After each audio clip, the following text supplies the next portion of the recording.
High School, Writers Week 26. Good afternoon. How are you? Applauses. Very nice. Excited to continue this week. Before we do, a few thank yous. First of all, a lot of your parents are boosters to Fremd High School, and this program 100% would not exist without donations and the support of the Fremd Boosters. So on the YouTube channel, thank you, Fremd Boosters. For your parents, just go home and maybe let them know one highlight of something that you saw today that you thought was important, impactful, funny, moving, any of those things, and say thank you. And if they're not boosters, this would be a good reason to encourage them to think about it. Thank you to the tech crew who is up in the booth and who is going to be running around for us all week. You are all amazing. So thank you very much. Give a round of applause to them. There is a person who is sitting at the end of your row, maybe taking attendance, maybe checking Twitter. I don't know, Mr. Dawson, but attendance. Switch. So if you could look at that person, wave to them and give them a big thank you, throw up the I love you sign, whatever it is for them bringing you here today to see an amazing presenter, that would be great.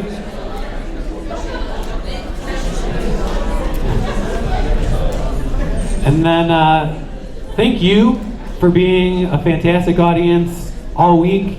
Whenever we talk to presenters, they always commend our audiences, not only for being, attentive, but for being interactive when it's appropriate, for asking great questions, for being a part of the artistic and collaborative process. So give yourselves a round of applause. You're fantastic tonight. All right, so I'm going to turn it over here. Our next presenter is a poet. He is the artistic director at Young Chicago Authors. He helps coordinate the country's preeminent youth poetry slam festival called Louder Than a Bomb, which is now in its 20th year, which I'm sure he'll mention. His newest collection is called Everything Must Go. You can see the cover behind me, which we have copies of, which we'll be selling for $15 in between periods, so check it out.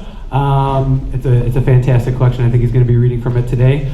Please give a round of applause and help me in welcoming Kevin Coble.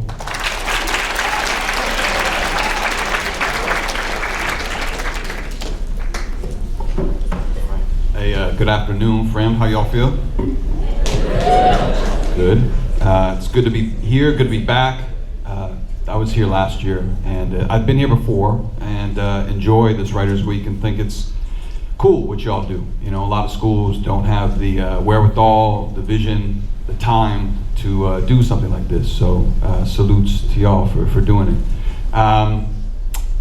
My hope is this today, that I'm going to read some poems from this book that came out in the fall, and then I would love to be able to have a bit of a conversation with you all just about whatever's on your mind, whatever you hear and want to kind of follow up on.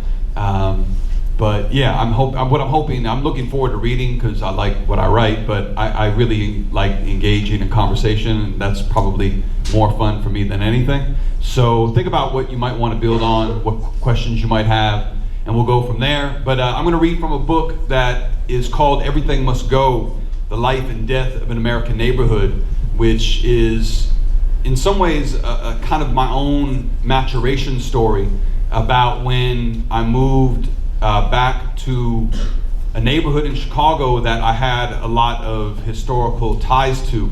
It's a neighborhood, the greater neighborhood is called West Town. But I moved to Wicker Park specifically, and right near the Ukrainian Village, which is a neighborhood that my grandfather came to America via the Ukraine in 1906. It was a neighborhood that, in some ways that neighborhood, the country saved him and his family's life. They were tailors in the Ukraine, or I guess at that time, Russia, and the Cossacks were coming through the Ukraine, and because they were tailors and made, I guess, ill garments for the governor of that province, the governor kind of hid them and my family, I guess, until he couldn't any longer. And so he gave him a heads up that the Cossacks were coming through and that they needed to leave in order to avoid the pogroms or the murders that the Cossacks were reaping upon particularly Jewish communities at that time. And so he came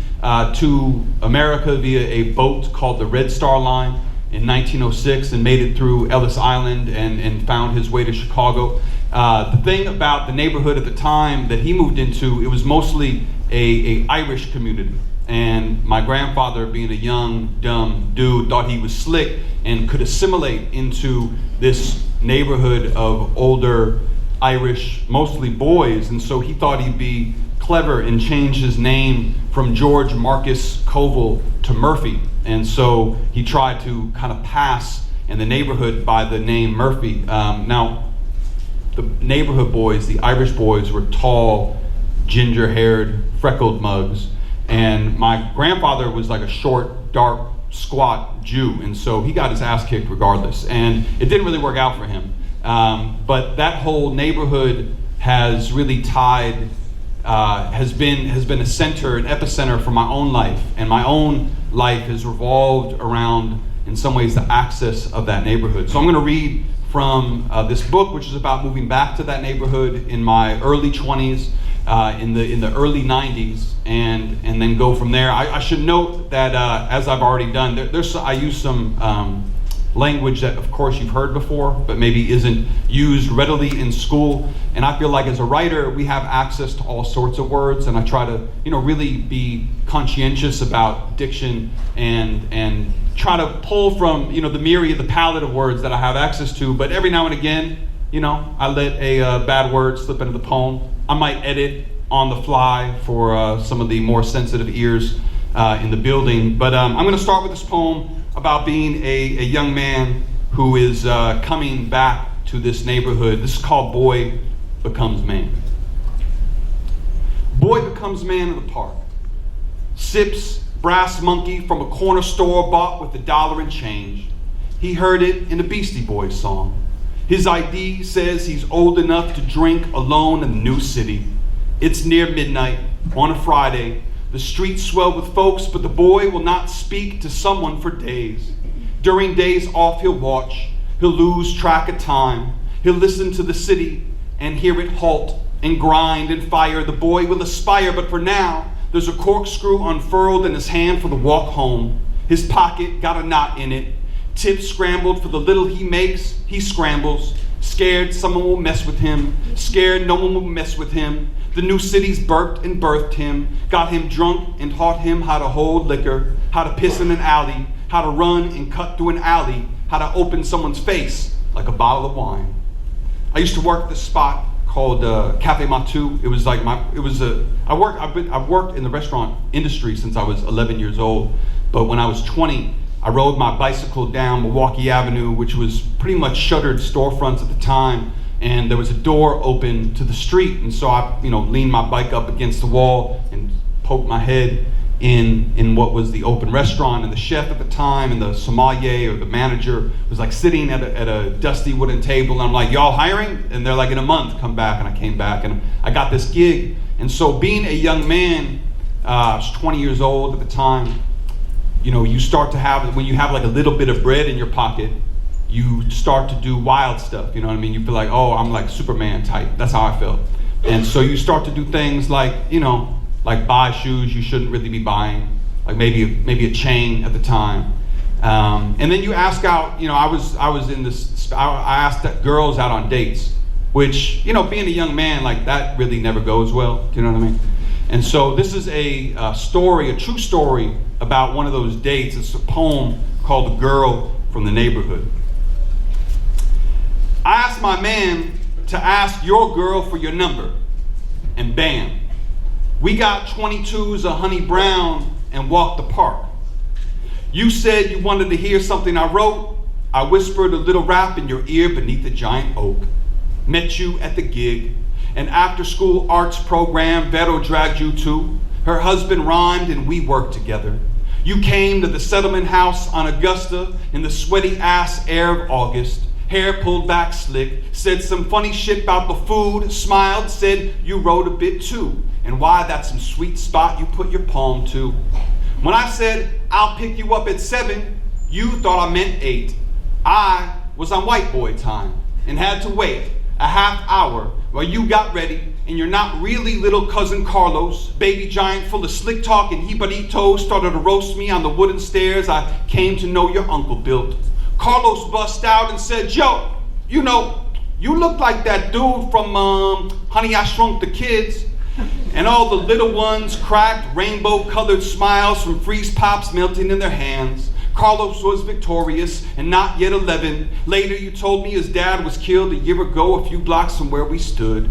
The sun sunk west, and all the apartments spread shadows on the ground, slow, like a sheet unfurled in the few lovely moments it suspended above the earth, the bed, your body before finally falling.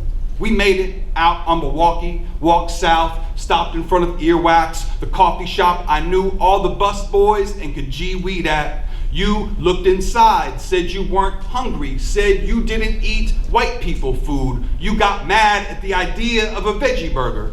All the new faces, the white faces my own, in the glass, your eyes wells like the school close, the late great ocean crossing bacalao and African bloodline. You said you couldn't go there, this space wasn't for you, wondered what we were doing here anyway. A year and a half later, we'd yell in the vestibule. You'd rip my shirt and I watched the plastic buttons bounce down the steps. And of course, you were right.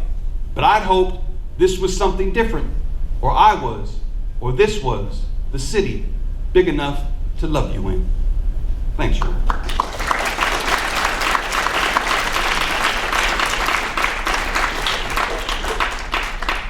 So, you know, I wrote this book over maybe a few years, and at some point as I was writing it, I thought that I wanted to almost write a kind of graphic novel. Now, most books of poems are not illustrated and they aren't done in the form of a graphic novel, but being a latchkey kid in the late 80s and early 90s, you know, I got deeply involved with comic books and comic books really via hip hop.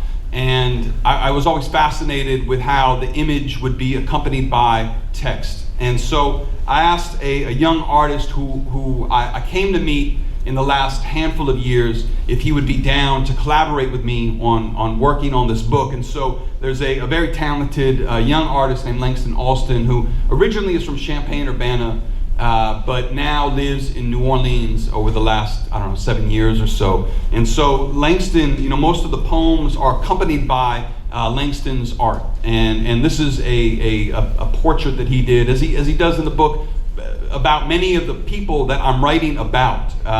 The aesthetic that I imagine myself partaking in, it has a lot to do with both hip-hop poetic practice, but also Chicago literature. In my mind, I think of it as a working class portraiture, a kind of Chicago realism, which is just kind of, you know, about the working person in labor, and not too much commentary around what they are doing, but just really kind of the picture, hopefully, of them in the world that they inhabit. And so I try to do this a lot in this book, and I was really excited when Langston, one, said yes, but then when we started to spend some time together walking the old neighborhood, showing him old videos of the block back in the day, old photos and stuff like that. And for Langston, what he said is that he was transcribing not only some of what I was seeing and experiencing, but also his own experience thinking about a New Orleans post-Katrina and a neighborhood or neighborhoods that were rapidly gentrifying post that horrible incident, but also the government and real estate investors kind of swiping in or swooping in and taking over neighborhoods that have historically been the terrain of working people. And this book tries to do a similar examination of a neighborhood but 20 years prior. So this is a portrait of a dude that I used to run with, who I don't know where he is anymore, because the sad thing about this book is that I'm the only one that I know from the neighborhood back in the day that is still even around the neighborhood. I can no longer afford to live there, but because of the youth arts organization that I'm the artistic director of, we still have an office in the neighborhood. And so this is about my buddy Rudy. And, I miss him. Rudy was a sailor, 2 tours in the first Gulf War, a cast-off. After we met, I saw him everywhere. He's well loved on Milwaukee Avenue and seems to work at half the restaurants. He could get anything you ever wanted. Opium, a pocket knife, spray paint. He always had a girl, a thin, dark-haired beauty new to the city, small dog in tow. He'd end up crashing with her for a few weeks in some loft with marble countertops, and after they fought and broke, he'd hit the block like a summer jam. He'd paint canvases of flowers he saw on a rock, clusters of bellflower, bunches of yellow chamomile. He'd drop acid and skateboard downtown, unanchored, well past business hours when buildings would flower like bombs in the sky. It was a time when no one had a last name, only their first, followed by a brief description. Rudy, who works at Earwax. Rudy with the ponytail. Rudy with eyes like whirlpools. Rudy with tattoos of violets. Rudy who skateboards. Rudy with PTSD. Rudy who said to meet him here. Rudy who said I could stay with you. Rudy who owes me $40. You know Rudy, the sailor, painter, busboy, veteran ghost addict. Rudy the con artist, hookup and petty thief, personal chef to the homeless. Rudy, the hero of Milwaukee Avenue, my first friend in the new city.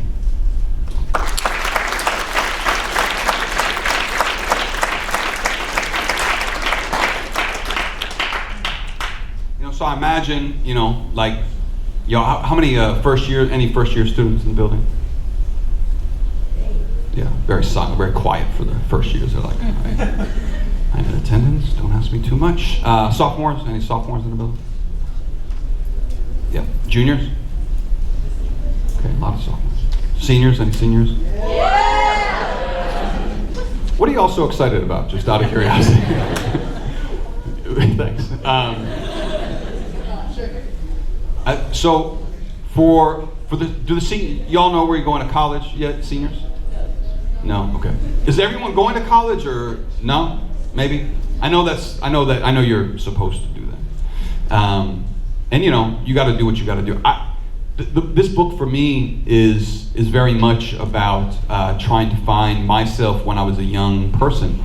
I tried to go. This is very candid, frank conversation. I tried to go to college. I was not a great student for a billion reasons, but I did make it into. I applied to 3 schools because I was told that I should, and I made it into 1, so it was clear about where I was going to go. And I ended up. I've spent like a year and a half at the school, and I was like, I'm not doing well. And so I ended up. Doing a lot of things, and I ended up playing basketball overseas for a little while in a semi-pro Budweiser league in Wales, which is not impressive given the condition of basketball at the time in Wales, but it was a lot of fun, and I got to travel Europe. And then I came back to Chicago because I knew I wanted to be a writer, and I was kind of in search of myself and friends and a community and an artistic community and a space that would hopefully encourage me to follow a dream that literally no one told me to have, to be an artist.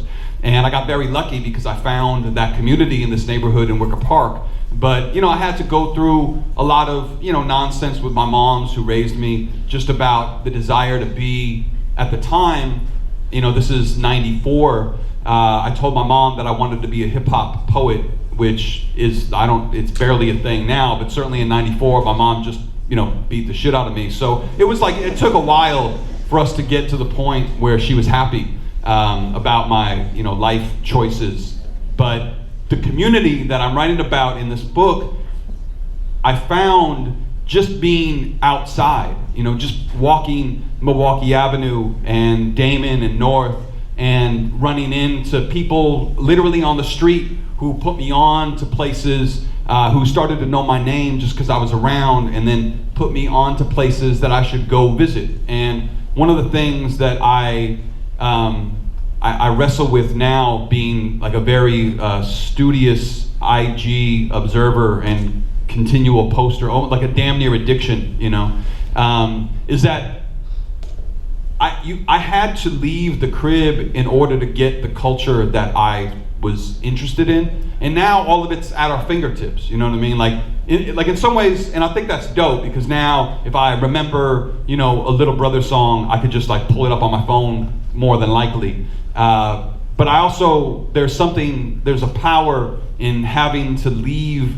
the confines, the comfort of your apartment or your house in order to try to go interact with the world. And I got very lucky that I think I came up in an era where I had to do that to get everything. To hear hip hop music, I had to go to a record store. I don't know if you guys know what those are. We can talk about that after. But even the experience of doing that meant that I got to meet the dude behind the counter, who it turns out was a DJ who put me on to a b-boy battle. So I got to go to like my first hip hop cultural event when I was 16 years old, because like the DJ saw what I was trying to listen to, and he's like, yo, I think you'll like this event, you should come out. And that opened up a whole world to me. And so, I know these things are still happening, but in a different way.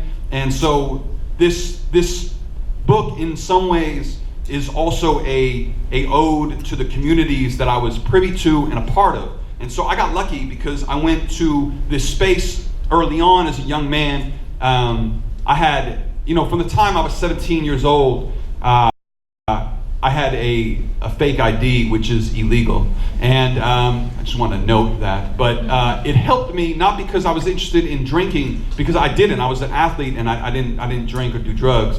But I did want to go hear the music, and so one of the places that eventually became very important in my cultural landscape and also my development and maturation as a writer was a old jazz club that was on Division Street at Wood, called the Bop Shop. And so this is a poem about what would happen there on Tuesday nights.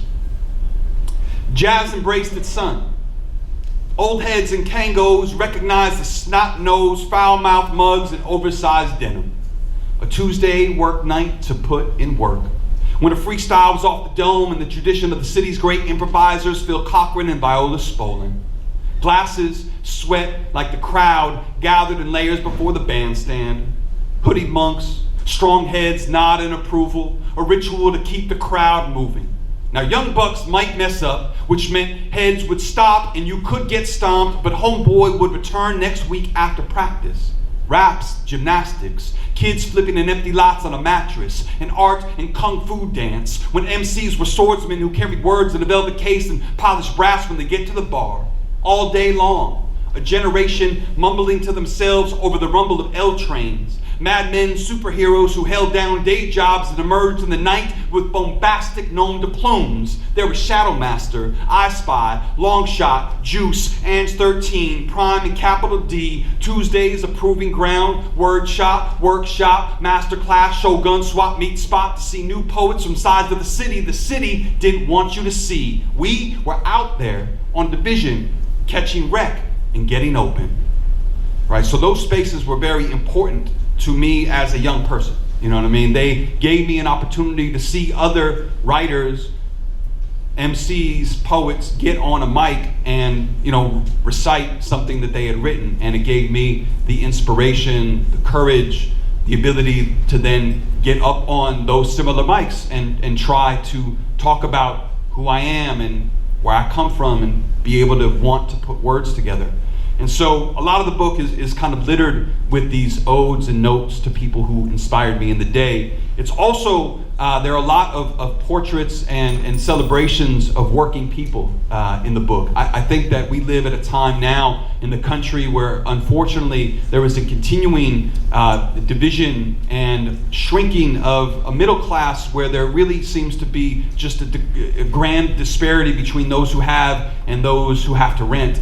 And one of the things I'm concerned with, particularly in Chicago, which is made great by a long tradition of working class people from every imaginable ethnic background, that now we're moving toward a city where it really seems to be only for the wealthy. You have to have a particular income level in order to continue to rent and certainly buy an apartment. And to me, I think that will lessen the cultural fabric, the integrity of the city, and the things that made it great. And there have been signs around the city for a long time saying, working to build a better Chicago. But the question I have often is, for who? Who is the city for if we're making it uninhabitable for people who have, regular ass jobs? And so, I part of my job, I think, then as a poet, is to celebrate people who work. And I think I've probably been laced more times than I care to account for by, women late at night who are in diners and,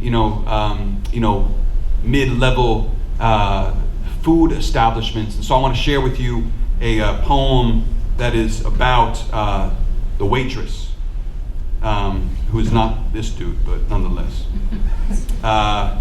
This is called Ode to the Waitress. Egalitarian nurse, 20% psychologist. You cure our ailments for an hour or whatever under any light, night, joint condition you find us. It's like you took a Hippocratic oath to kindness. Despite our thirsty advances, you cut down like a lumberjack. Despite the wage gap, mood wed to income, incomparable actress who brings me and my head-ass homies eggs at 3 a.m. with the grace of a film star in color vision. We all feel lovely when you call us honey. It's not that I can be whoever I wish in front of you, but I can be myself finally without shame. High priestess of the golden nugget who bore extra napkins the morning my aunt passed. Temptress of the barbecue who touched my shoulder when dropping the tab, who loved me for a month and dropped me like the tab. You are all good to my father who holds your hand every time for too long, and I tell him to stop but get shooed away because this is light work and a heavy lift and maybe a moment to catch your breath in the whirlwind of the weeds. You are a beautiful breed. Excuse us all. Who sees? Who serves the people more? Our needs and insane demands, our idiot synchronicities. Who is more resilient than a mature dervish wheeling side dishes and heaping pots, ballerina of the foretop? You take us in and return us to the world fuller than when we came. All right.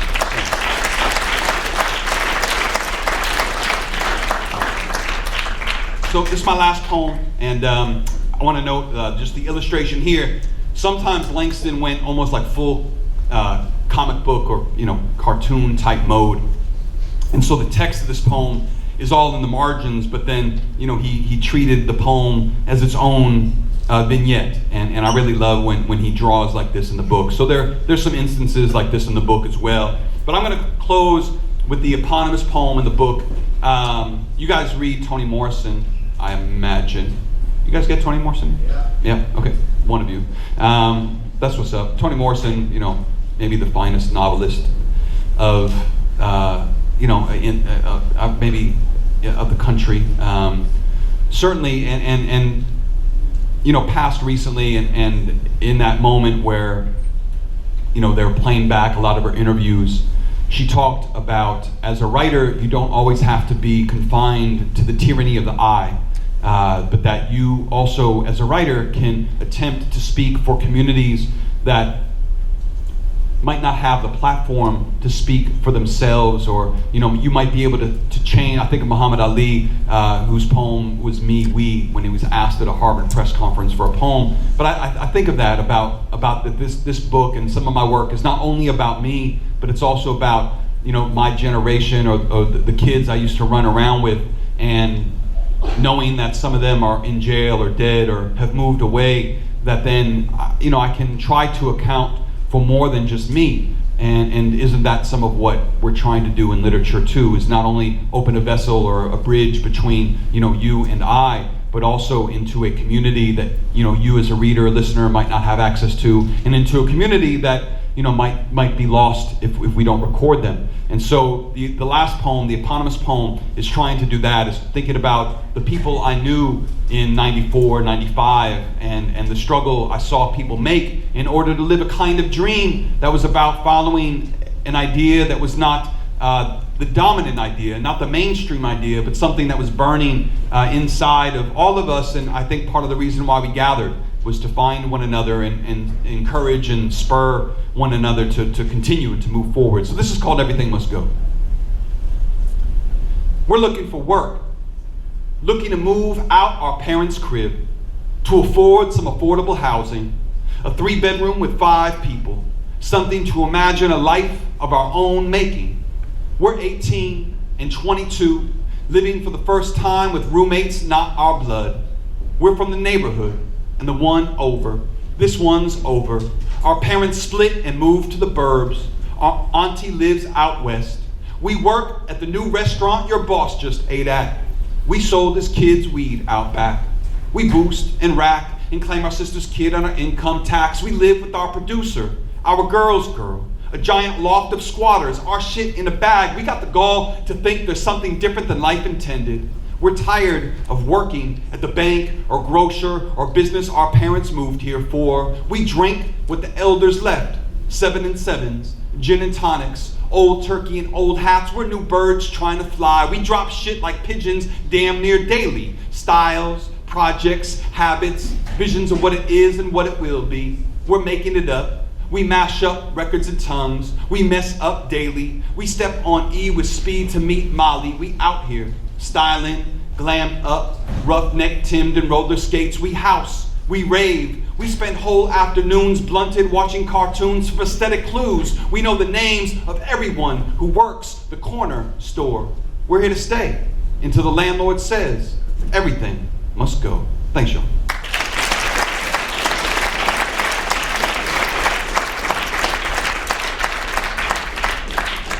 All right, y'all. So we have, I think it's about 10 minutes.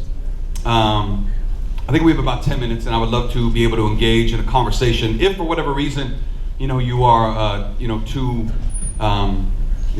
if you don't want to raise your hand, you could also, tweet me a question, just at Kevin Coval if you want, Coval. But if you do have a question, just either raise your hand or speak louder than everyone else. But we'd love to talk with you all about whatever's on your mind, So, yeah. What's up? Yeah, hi. What other Chicago artists inspire you, or which ones would you like to work with? What other Chicago artists inspire me, or which ones do I want to work with? I've been really lucky because I've gotten to work with a lot of Chicago artists. And I also feel lucky because we're at a time right now where I feel like Chicago is in a really robust time of culture making. And so I've been lucky because a lot of the people who I love have been peers or former students, and so it's been great to be able to see folks emerge and grow. And then I think of I really love painters, so I was just on Saturday I was at the Art Institute, which is obscenely overpriced, but I wonder if you guys can show your ID. If you show your school ID, do you get into the Art Institute for free? Yeah, see, that's a crime, actually. It's illegal that they charge money at the Art Institute because it's built on land that Montgomery Ward gifted to the city to be used for free and for the public good, so I think that they're robbing us. But inside of the Art Institute, there is there's a room in the modern wing of a painter who I love, Kerry James Marshall, whose work I really admire and has done a lot to kind of, transform the scope of contemporary painting. And so, not that I would want to collaborate with him per se, but I kind of want to sit at his feet in his studio and just hear him talk. There's a visual artist that I'm about to collaborate with who goes by the nom de plume Pizza in the Rain. And so I'm excited about what we'll make. I love working with visual artists. I love working with graffiti artists. On Sunday night, this is a plug, I didn't know I was going to do this, but on Sunday night on ABC, we have like a half hour, an hour long documentary about street and graffiti art in Chicago. And so I was able to work with 4 different artists that I really admire. And so, yeah, but I love working with rappers too. And like all the rappers that have made music in Chicago in the last, decade or two, I've come across or worked with in some capacity, just because I'm old, you know what I mean, and have been around. So, what are the questions, you guys? Yeah.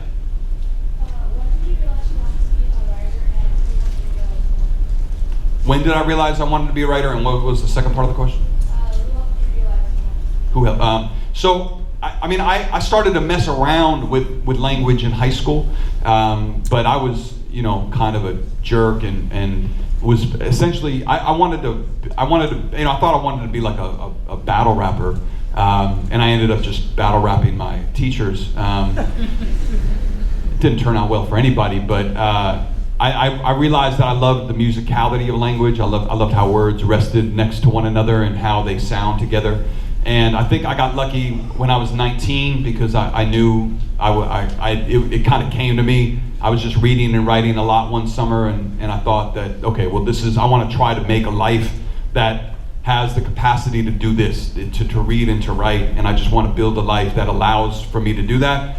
I think the folks who enabled me to do that were, probably folks that I read. My mentor now is a poet named Hakeem Madhubuti, whose mentor was Gwendolyn Brooks, and so their body of work as a kid really influenced me. There were the beat poets as well, like Allen Ginsberg and Jack Kerouac. There's a poet named Frank O'Hara that I still love, and there's a beauty and a kind of conversational tone to his work that I'm like, okay, well, that plus all the rappers that I liked, A Tribe Called Quest and KRS-One and De La Soul and MC Lyte and folks like that.